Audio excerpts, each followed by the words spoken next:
I've been a labor and delivery nurse for 7 years, and I thought I'd seen everything.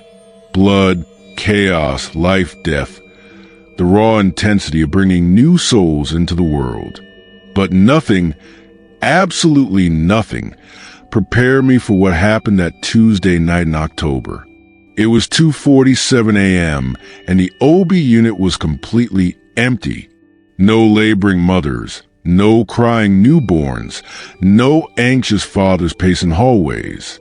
Just me and my colleague Sarah finishing up paperwork at the nurse's station. The fluorescent lights hummed above us, casting that sterile hospital glow that makes everything look slightly unreal. The unit had been secured hours ago, every door locked with keycard access, every alarm armed and tested. Nobody could get in without us knowing. Nobody. I was reviewing a chart, my eyes burning from exhaustion, when I heard it, clear as day, right behind my left ear, so close I could feel the breath. Jessica, my name, whispered in a voice that sounded like whine through a tunnel, hollow and ancient and definitely not human. My pen clattered onto the desk. Every hair on my body stood up. Did you hear that? Sarah looked up from her computer, her face draining of color. Her mouth opened, then closed. You heard it too?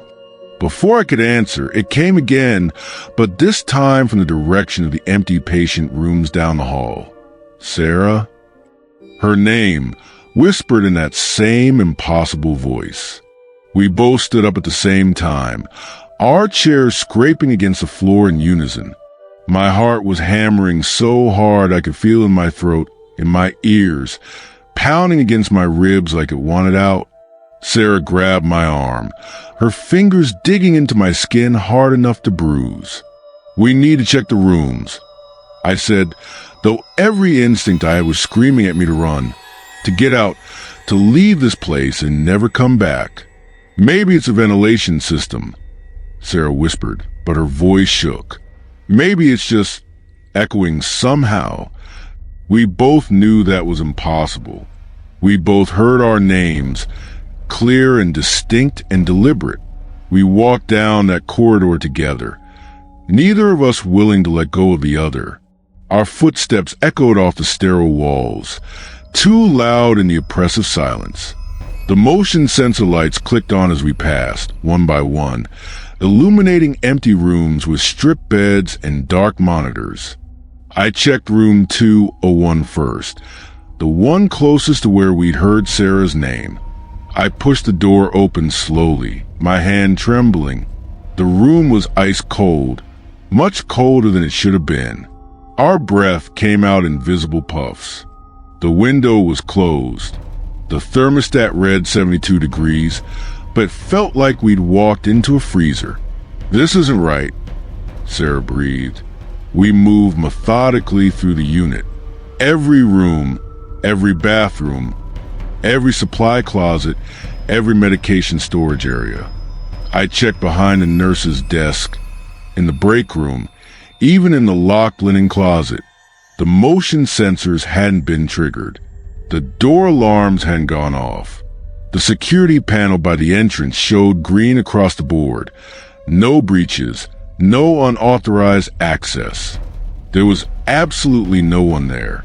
But as we walked back to the nurse's station, moving a little faster now, our professional composure crumbling, we both heard it one more time. Fainter now, like it was moving away from us, receding into walls or floor or some dimension we couldn't see. Jessica, Sarah, Jessica, Sarah. The whispers overlapped, creating a horrible harmony that made my skin crawl. Then silence, complete and total silence. Even the hum of the fluorescent lights seemed muted. We sat in silence for the rest of the shift, neither of us willing to acknowledge what we'd heard. But I saw Sarah check the security logs 3 times before sunrise, scrolling through the footage with shaking hands. The cameras showed exactly what we already knew. We'd been completely alone. The thermal sensors detected only 2 heat signatures. Ours. At 6:47 a.m., when the day's shift arrived, I'd never been so grateful to see another human being in my life. Sarah and I never spoke about it again, but 2 weeks later, she transferred to a different unit. I don't blame her. Some nights, when I'm alone at that desk, I still listen, waiting, dreading the moment I might hear my name whispered in the darkness again. Working night shift on a med-surg floor, you get used to confusion. Patients wander when they shouldn't. Medications make them disoriented and hallucinatory. And the dim lighting plays tricks on everyone, nurses included. That's what I told myself, anyway. That's what I kept repeating in my mind, like a mantra for weeks after. It was around 3 a.m. on a Wednesday when I left room 412 after my routine check on Jane, an elderly woman in her late 70s recovering from a nasty fall down her basement stairs. She'd been in our care for 4 days, and despite her injuries, a fractured hip and severe bruising, she remained pleasant and chatty. That night, she'd been particularly talkative, asking me about my family, telling me long, meandering stories about her late husband Harold and their 60 years of marriage.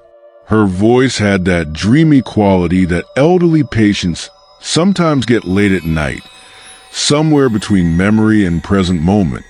I tucked her in carefully, made sure her call button was within reach, checked her vitals one last time, and adjusted her pillow. "Get some sleep, Jane. I'll check on you in an hour." "Thank you, dear," she said softly, her eyes already closing. "You're very kind." I switched off the overhead light, leaving only the soft glow of the monitor, and stepped out into the hallway, pulling the door closed behind me with a soft click. That's when I saw her. Jane was standing at the far end of the corridor, about 50 feet away, near the emergency exit. She wore the same floral nightgown I'd just seen her in, powder blue with tiny pink roses. Her thin white hair caught the red glow of the exit sign, and she was staring directly at me with an expression I couldn't quite read.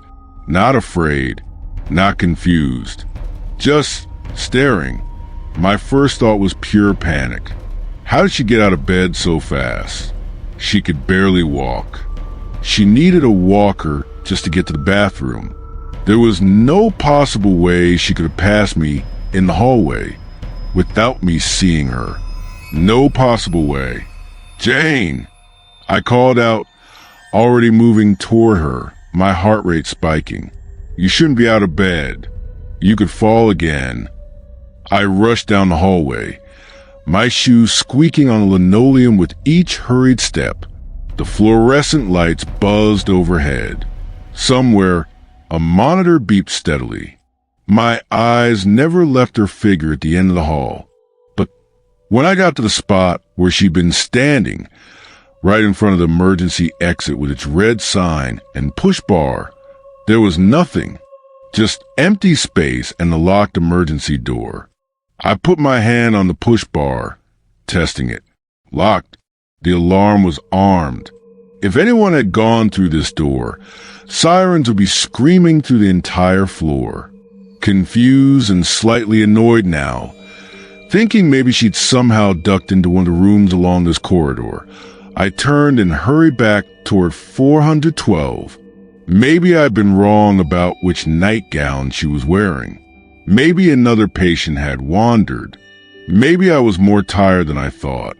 But when I pushed open the door to room 412, my blood turned to ice. There was Jane, still in bed, still tucked in exactly as I'd left her. The blankets hadn't moved an inch.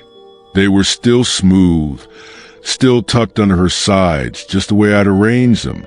Her eyes were closed, her breathing deep and even. The monitor showed her heart rate at 64 beats per minute. She was sound asleep. I stood there in the doorway, my hand still on the door handle, my mind racing through impossible calculations. Less than 2 minutes had passed since I'd left this room. 2 minutes. There was no way she could have gotten out of bed, walked it into the hall, and gotten back into bed in that time. Not with her injuries, not without help, not without me seeing her. I checked the bathroom. Empty. I checked under the bed, feeling ridiculous but desperate for an explanation. Nothing. I looked at Jane again, really looked at her. Her chest rose and fell peacefully. There was no sign of exertion, no elevated heart rate, no indication she'd moved at all. "Jane!" I whispered. She stirred slightly but didn't wake. I backed out of the room slowly, my mind spinning. I went to the nurse's station and pulled up the hallway camera footage on the computer with trembling fingers. I scrolled back to 3:03 a.m., right when I'd left Jane's room. The footage showed me exiting room 412 and standing in the hallway. It showed me suddenly looking down the corridor toward the emergency exit. It showed me running in that direction, my body language urgent and concerned. But it didn't show Jane. The end of the hallway was completely empty. Just me, running toward nothing, stopping at the emergency exit, and looking around confused. I watched it 3 times, my skin growing colder with each replay. I saw her. I know I saw her. She was standing right there in her floral nightgown, as solid and real as anything I'd ever seen. But the camera showed only empty space. The rest of my shift passed in a blur. I checked on Jane every 30 minutes, watching her sleep peacefully, looking so small and fragile in that hospital bed. At 6 a.m., when she finally woke up, I couldn't help myself. "Jane, did you get out of bed last night? After I left your room around 3? She looked at me with confusion in her rheumy eyes. "No, dear. I slept straight through. Why do you ask?" "No reason," I said, forcing a smile. "Just checking." But here's what I didn't tell her, what I've never told anyone until now. That floral nightgown Jane was wearing, the one I saw her in at the end of the hallway, her daughter brought it from home on day 5. Jane wasn't wearing it the night I saw her. She didn't own it yet. Cincinnati Children's Hospital is a place of miracles and heartbreak. I've worked in pediatric oncology for 12 years, and in that time, I've learned to find joy in small victories and make peace with losses that tear your soul apart. You have to, or this job will destroy you. But there's something we don't talk about much, something that happens in the quiet hours of the night shift, something that terrifies even the most veteran nurses. We call her the little girl, though some of the older staff call her the angel of death. I'd heard the stories when I started, whispered rumors in the break room, warnings from nurses who'd been there for decades. I didn't believe them. I thought they were just coping mechanisms, ways to process the impossible grief of watching children die. Then I met her. It was a Thursday night, around 11 p.m., and I was doing rounds on the 4th floor. We had a 6-year-old named Marcus who'd been fighting leukemia for 2 years. He was such a brave little guy, always smiling despite the chemo, despite the pain, despite everything. But that week, he'd taken a turn. His parents knew. The doctors knew. We all knew. I was checking Marcus's vitals when his mother grabbed my arm. Her face was pale, her eyes red from crying. "There's a little girl in the hallway," she whispered. "She keeps walking past Marcus's room. She keeps looking in." My first thought was that maybe another patient was wandering, though our security on this floor was tight. What does she look like? She's maybe 7 or 8 years old. Long dark hair. She's wearing an old-fashioned white dress, like something from 100 years ago. She keeps smiling at Marcus. A chill ran down my spine. I'd heard this description before. In those break room stories, I dismissed. "I'll go check," I said, trying to keep my voice steady. I stepped into the hallway, and my breath caught in my throat. She was there, standing at the end of the corridor, exactly as Marcus's mother described. A little girl, maybe 7 years old, with long dark hair that fell past her shoulders. She wore a white dress that looked like it belonged in a Victorian photograph, high collar, long sleeves, lace trim, and she was smiling at me. Not a friendly smile, not a scary smile, just a knowing smile. "Hi there," I called out, walking toward her slowly. "Are you lost? Are you visiting someone?" She didn't answer. She just kept smiling, and then she turned and walked around the corner toward the family waiting area. I followed quickly, my shoes clicking on the floor, but when I rounded the corner, she was gone, vanished. The waiting area was empty. There was nowhere she could have gone that fast. No doors had opened. No one had passed me. I checked every room on that floor. I called security. I reviewed the camera footage. Nothing. No little girl on any of the cameras. No unauthorized visitors on the security logs. According to every technological system we had, she didn't exist. But 3 other nurses saw her that night, and Marcus saw her too. At 2:30 a.m., I was sitting with Marcus while his parents tried to get some sleep in the family room.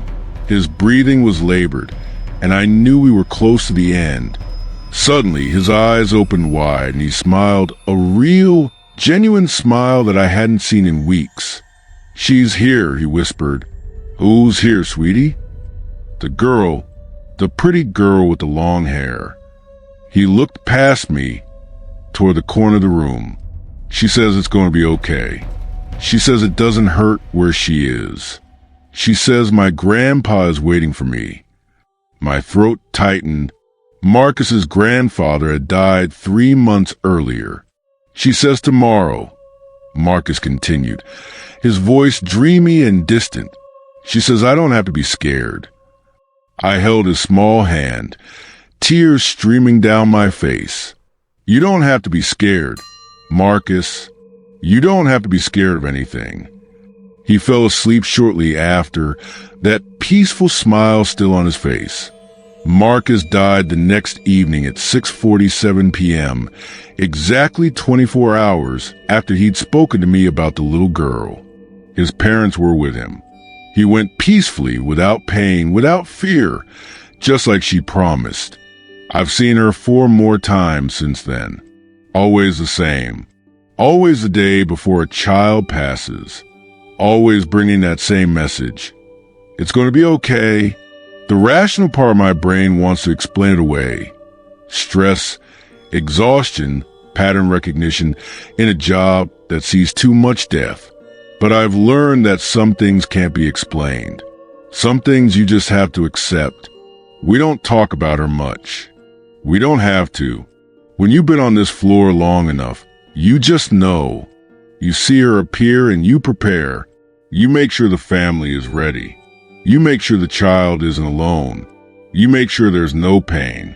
And you thank her, silently, for giving them that final gift. The knowledge that they don't have to be afraid of what comes next. I work hospital security, which means I spend my nights watching grainy security footage of empty hallways and making rounds through silent wings. It's boring work, mostly, but every once in a while, something happens that makes you question everything you think you know about reality. This particular incident happened on a Tuesday night in the surgical wing. It was around 1:30 a.m., and I was in the security office, cycling through the camera feeds while nursing my 3rd cup of terrible coffee. Most of the suites were dark and closed for the night, with only the emergency or staffed and ready. That's when I noticed movement on camera 7, the one that covers the pre-op nursing station on the 3rd floor. A nurse was sitting at the desk. Nothing unusual about that. There's always someone doing paperwork, restocking supplies, or catching up on charting. This nurse appeared to be doing exactly that. She sat in the desk chair, her head bent over some paperwork, and every few seconds I could see her right leg moving, bouncing slightly the way people do when they're fidgeting or concentrating. I watched for maybe 30 seconds, then switched to another camera. Like I said, nothing unusual. But then I cycled back to camera 7 about 2 minutes later, and she was still there, still in the exact same position, her legs still moving in that same fidgeting motion. Something about it struck me as odd. She hadn't shifted position at all, hadn't looked up, hadn't moved except for that bouncing leg. I zoomed in closer. The image quality wasn't great, but I could make out that she was wearing standard scrubs, navy blue I thought, though the black and white camera made it hard to tell. Her hair was pulled back in a ponytail. She looked completely normal, completely solid, completely real. I decided to do a routine check. Sometimes nurses appreciate seeing security make rounds. It helps them feel safer during those lonely night shift hours. Plus, something about this nurse was nagging at me, though I couldn't explain what. I left the security office and took the elevator to the 3rd floor. The OR wing was quiet except for the hum of the HVAC system and the distant beep of a monitor from the emergency suite. My footsteps echoed as I walked down the corridor toward the pre-op nursing station. The lights were on. The computer monitor was glowing, but the desk was empty, completely empty. I stood there, staring at the vacant chair, feeling my skin prickle. I'd seen her on the camera less than 3 minutes ago. There was no way she could have left without me seeing her.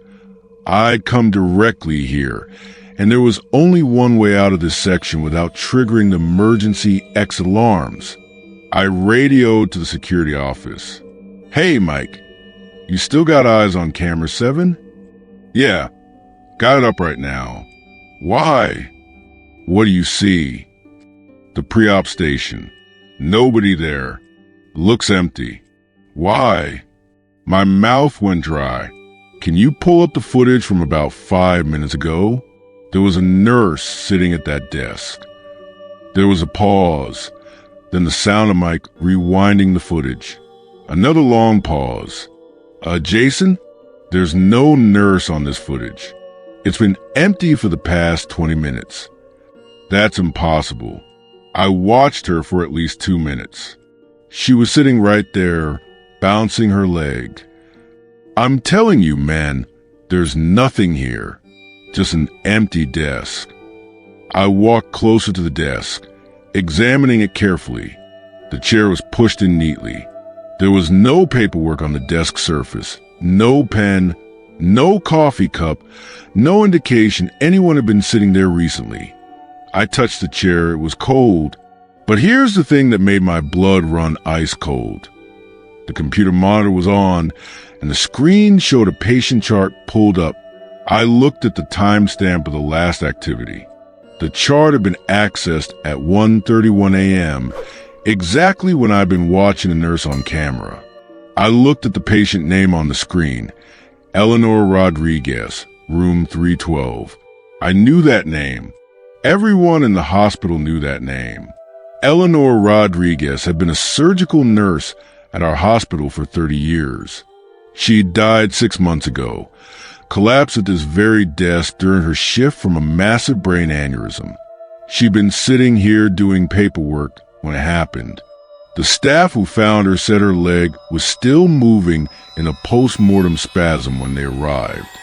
Still bouncing, even after death. My hands were shaking as I logged out of the computer and backed away from the desk. I went straight back to the security office and made Mike show me the footage again. He was right. The camera showed nothing but an empty desk.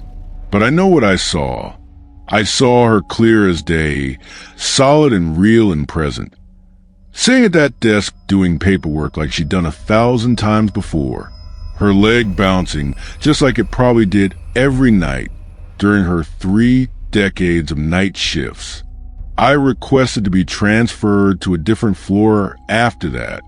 Mike thinks I'm crazy, and maybe I am, but sometimes, late at night when I'm watching those security feeds, I wonder how many other nurses I'm seeing who aren't really there. How many ghosts are working alongside the living, unable to let go of the job they dedicated their lives to. I never look at camera 7 anymore. I don't want to know if she's still there, still sitting at that desk, still doing her paperwork, still bouncing her leg. Some questions are better left unanswered. I've been a CNA at Riverside Nursing Home for 15 years, which means I've seen death more times than I can count. You'd think you'd get used to it, but you don't.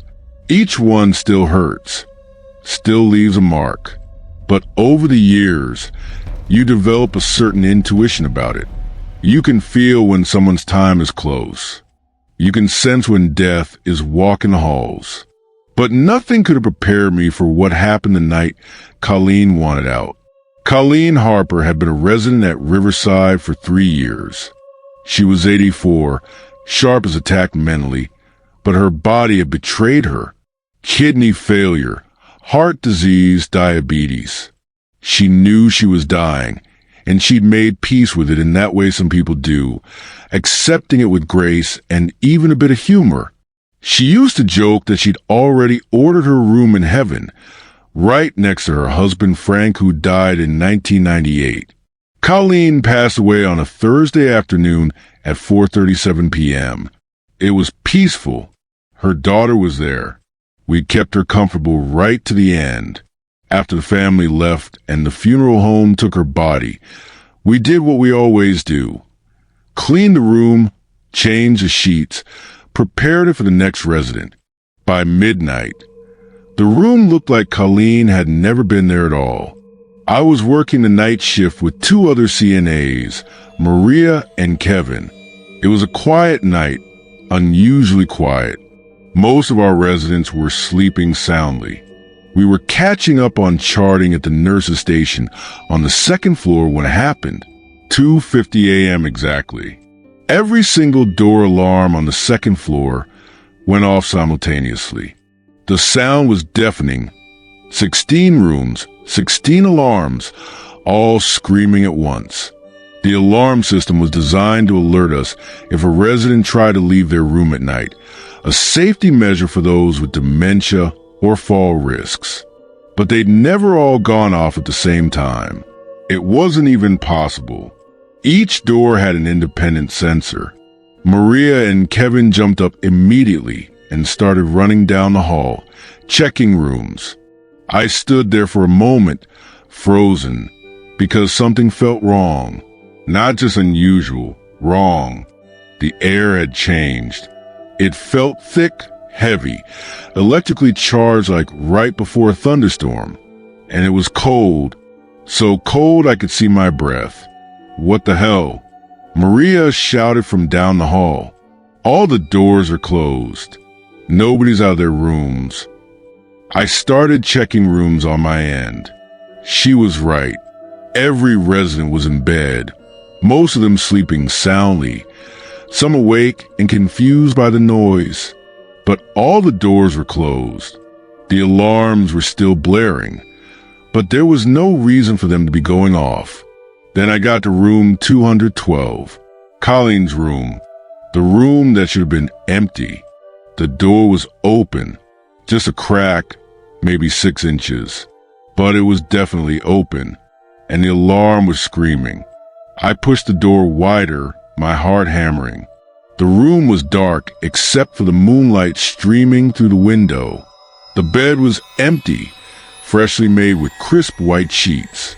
But the window was rattling violently, like someone was trying to force it open from the inside. Maria? I shouted. "Get in here." She ran into the room, Kevin right behind her. We all stood there, watching the window shake and rattle in its frame. The lock was still engaged, but the entire window was moving like invisible hands were pushing against it. "What the fuck?" Kevin whispered. Then, as suddenly as they'd started, all the alarms stopped. 16 alarms, all silence in the same instant. The sudden quiet was almost worse than the noise, but the window kept rattling. "It's Colleen," I heard myself say.